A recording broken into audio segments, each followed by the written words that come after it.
నాలుగవసారి ముఖ్యమంత్రిగా బాధ్యతలు చేపట్టిన చంద్రబాబులో కొత్త మార్పు కనిపిస్తోంది. రాజకీయాలను అంచనా వేయటంలో, రాజకీయాల్లో చక్రం తిప్పటంలో చంద్రబాబు గారి స్టైలే సపరేట్. రాజకీయాలు మాత్రమే తెలుసు అన్నట్లు కనిపించేవారు ఒకప్పుడు. సీఎంగా ఎన్ని సంక్షేమ పథకాలు చేపట్టినా జనంలో ఉండి వాటిని పెద్దగా ప్రమోట్ చేయటం కనిపించలేదు. గతంలో 3 సార్లు ముఖ్యమంత్రిగా పనిచేసినప్పుడు చంద్రబాబు తీరు ఇలాగే కనిపించింది. అలాంటిది మాజీ సీఎం జగన్ ఎఫెక్టో మరింకొకటో కారణమో కానీ ఏపీలో ఇప్పుడు కొత్త చంద్రబాబు కనిపిస్తున్నారు. ఒకప్పుడు ఓ నిర్ణయం తీసుకోవాలి అనుకుంటే చంద్రబాబు సాగతీత ధోరణిలో కనిపించేవారు. ఈలోపు అది ప్రతిపక్షాలకు ఆయుధంగా మారేది. అలాంటిది ఇప్పుడు చంద్రబాబు ధనాధన్ ఫటాఫట్ అనే రేంజ్లో నిర్ణయాలు తీసేసుకుంటున్నారు.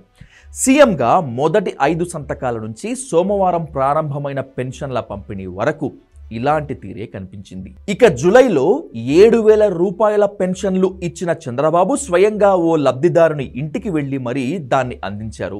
వాళ్ళ కష్ట సుఖాలు తెలుసుకున్నారు. తను జనం మనిషిని అని, జనంలో ఉండే మనిషిని అన్నట్లుగా వారితో ఈజీగా కలిసిపోయారు.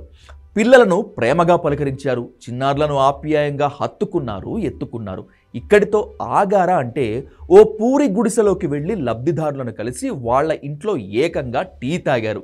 ఇక స్టేజ్ మీద లోకేష్తో కలిసి చంద్రబాబు చేస్తున్న జోకులు, అధికారులకు ఇచ్చిన వార్నింగ్లు కొత్త చంద్రబాబును జనాలకు పరిచయం చేశాయి.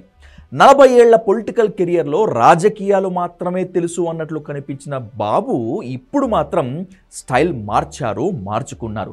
వీటన్నింటిలో లబ్ధిదారుల ఇంటికి వెళ్ళి ఓ సీఎం పెన్షన్లు అందించటమే పెద్ద హైలైట్.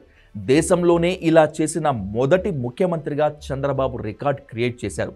వీటితో పాటు ప్రతి వారం ప్రజల నుంచి అర్జీలు తీసుకోవటం, చాలా సమస్యలకు అక్కడికక్కడే పరిష్కారం చూపించటం, ఇలా చంద్రబాబు ప్రతి అడుగు ఈసారి కొత్తగానే కనిపిస్తోంది. దీంతో మీరు మారిపోయారు సార్ అంటూ జనాలు సీఎం చంద్రబాబు మీద పొగడ్తల వర్షం కురిపిస్తున్నారు.